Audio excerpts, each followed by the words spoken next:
Chères Herbinoises, chers Herbinois, mes chers amis, je tiens à vous souhaiter une excellente année 2021. Après une année 2020 mouvementée pour tout le monde, nous devons continuer notre chemin et continuer à vivre, hélas, différemment. Au niveau national, nous avons connu les attentats, une élection, celle des municipales, et une pandémie, celle du Covid-19, qui a bouleversé notre vie et nous oblige à vivre différemment.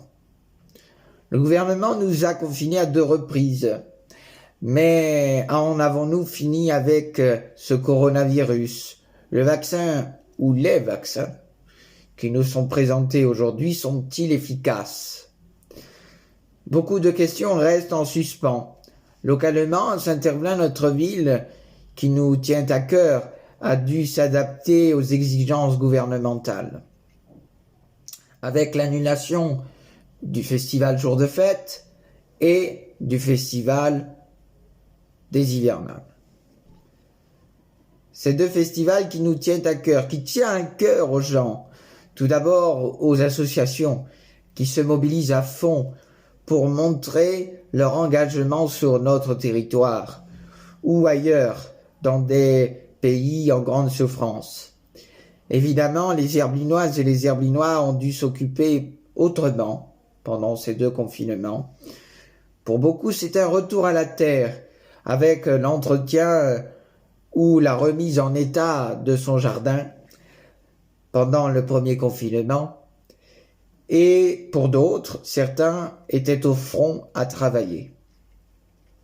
Après ce premier confinement, nous avons tous essayé de revenir à une vie un peu plus normale, avec une reprise progressive du travail, puis d'autres ont poursuivi le télétravail à la maison.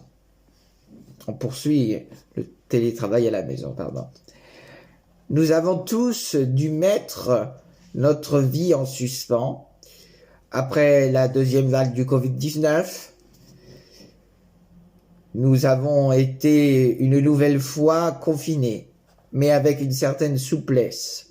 Mais à quel prix surtout? Être obligé d'inscrire nos déplacements sur une attestation en cas d'une amende, voire même de la garde à vue pour les récidivistes. Ne pas pouvoir se rassembler pour les fêtes de fin d'année, en tous les cas un nombre un peu plus important. C'est une ambiance pas très convenable, celle que nous vivons depuis plus de 6 mois. Partout en France, la Covid-19 n'a épargné aucun de nos territoires.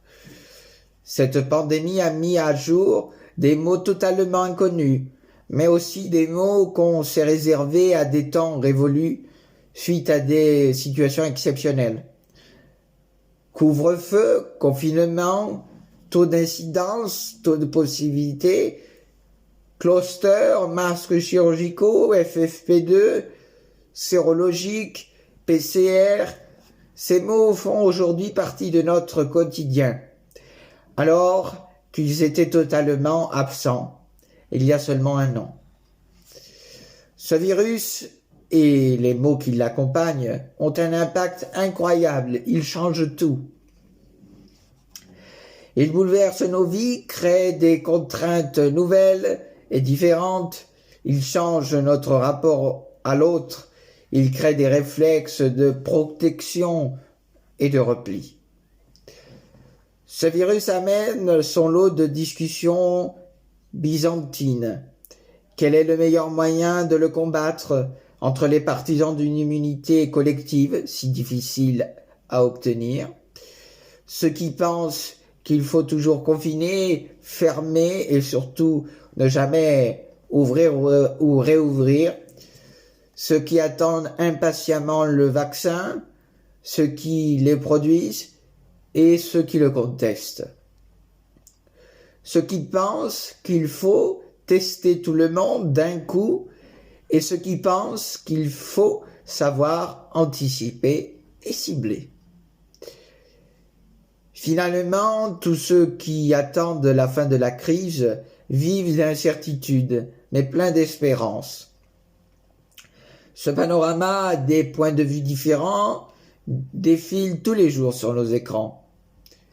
Mais on n'en crée jamais les conditions d'un dialogue franc, respectueux et honnête. Aujourd'hui, nous devons continuer à vivre et rester engagés.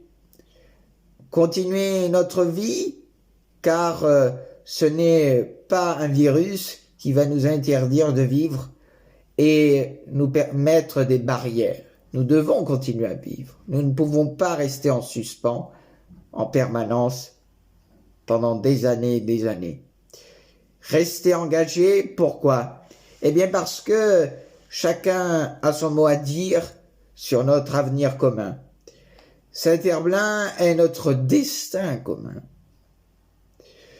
C'est une ville qui a besoin de mouvement, de dynamisme. Le potentiel est là. Donnons-lui une vision. Vivons aujourd'hui et regardons demain. Que cette année 2021 soit une année fructueuse et heureuse, malgré les difficultés qui nous sont annoncées.